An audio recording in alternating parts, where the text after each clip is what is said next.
Da. Vă mulțumesc că ați venit în număr așa mare la concursul ăsta. O să mai fac. Concursul e recunoscut de Federația Internațională de Șah, deci rezultatele vor fi trimise la FIDE și veți avea un ELO, cei care nu aveți la Blitz, un ELO separat, distinct față de ELO de la șahul normal. Ce să vă zic? Vă doresc mult succes și sper să fie o reușită.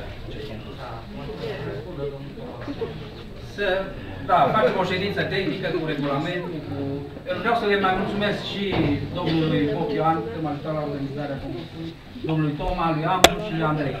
Deci sunt niște oameni deosebiți și nu mă apetentă să mă felicitare. Câteva lucruri despre regulament. O să se joace 21 de runde elvețian, suntem 49 de jucători, 24 de jucători o să joace, de unde început, de sus? De sus, da, sala. Deci primele 12 mese o să se joacă sus, următoarele 12 mese se joacă aici. Deci 24 de mese. De fiecare dată un jucător stă, câștigă un punct. Câteva lucruri pentru cei care nu știu exact cum e regulamentul la 5 minute. Deci, primul lucru care e distinct față de jocul normal este că la prima mutare imposibilă se pierde partida. Deci nu trebuie să faceți mai multe, una singură e de ajuns.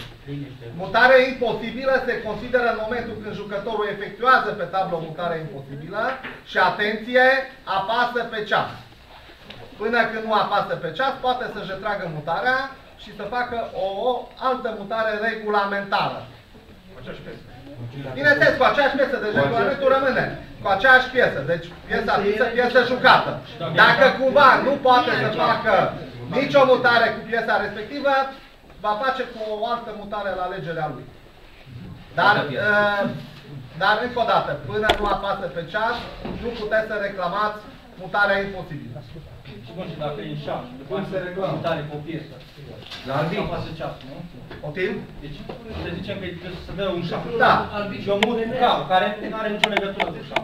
Da. Și nu apăs ceasul. Da. Și mă întorc și dau seama, băi, acum ce fac? Trebuie să E mut bine, cu calul. nu, dacă n-ai apăsat pe ceas, trebuie să rectifici mutarea. Păi și tot cu calul. Păi nu, dacă mutarea e imposibilă, vei para cu altă mutare. Deci, încă o dată, dacă e posibil, pui calul în șah și vei pierde calul sau va lua calul, dacă nu, vei face altă mutare. Dacă n-ai apăsat ceasul, încă o dată. Deci, eu ce explic acum? Deci, ascultați-mă pe mine.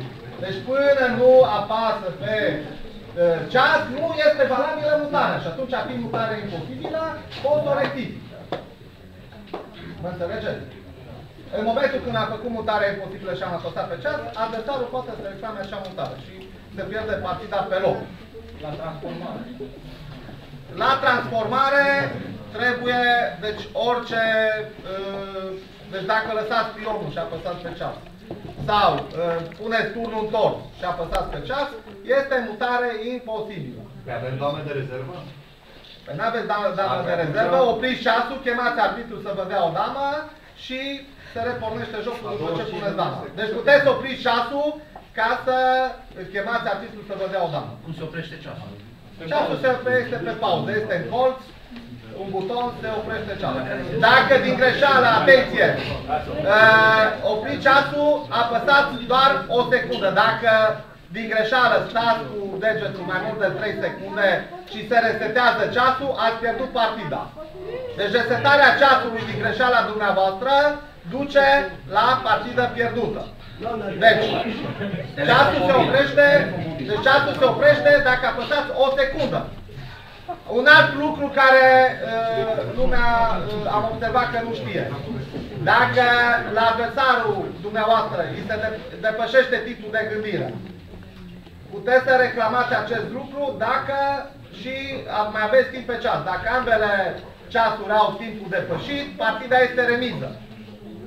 Deci vă recomand, în momentul când observați că unul din ceasul adversarului a depășit timpul de gândire, să stați cu mâna pe ceas, este regulamentar, și să ați depășit timp. Dar încă o dată, trebuie să mai aveți și dumneavoastră timp pe ceas. Dacă ambele ceasuri sunt picate, este remiză. Dacă alt lucru, dacă partida se termină altcumva, cu mat sau cu pat, înainte ca unul dintre adversari să reclame timpul căzut sau timpul depășit, partida se termină cu mat sau cu pat. Cum se termină? Deci pot să-i dau mat la adversar și dacă nu mai am timp, deci am depășit timpul de gândire, dar adversarul nu a reclamat. De ce se reclamă prima dată? Adică aia rămâne. Nu pot să-i dau mat. Deci, nu mai am timp pe tablă, dau mat, am spus mat, exact. Partida se termină cu mat. Degeaba spune ți-a aplicat stegulețul, pentru că de cine reclamă primul, aia se consideră. Dacă reclam stegulețul, sau timpul, aici și de electronice nu vorba de steguleț, deci depășit timpul, aia rămâne. Dacă îți dau mat, aia rămâne. Dacă este pat, aia rămâne. De ce se reclamă prima dată? Asta rămâne. Aline, încă una întrebare. Spune. Îmi permis să anticipez, dar în condițiile astea trebuie 10 arbitri cel puțin. De ce? Nu. Păi cum, mă, dacă la 10 mese, 20... Cazuri izolate. Nu sunt cazuri izolate deloc, cum să fie izolate? O să meargă bine concursul. Încă un anunț, vă rog, și începem. Cei care doresc să ia prânzul, vă rog să vă veniți să vă notăm, care vor să ia prânzul la...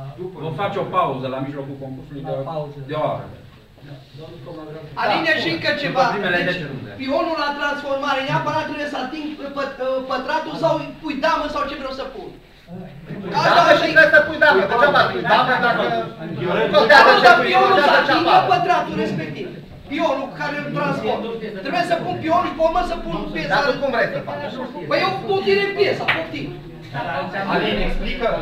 Pe aici e dilemă. Transform damă și nu ai damă. Explică toată procedura. Dar poți să oprești... Înainte să fac mutarea? Poftim? Nu, după ce faci mutare. Faci mutare, oprești ceasul. Nu fac mutare, că nu pot să pun mâna pe pion să-l pun. Nu merg, pui pionul. Cum să nu pun pionul? Așa, deci trebuie să pun oprești ceasul și cauți regina. Pui damă. Pui regina. Nu poți să opri înainte de picarea. Da. Vă rog să vă închideți telefoanele mobile. Deci, dacă sună telefonul mobil, se pierde partida. Fără discuție.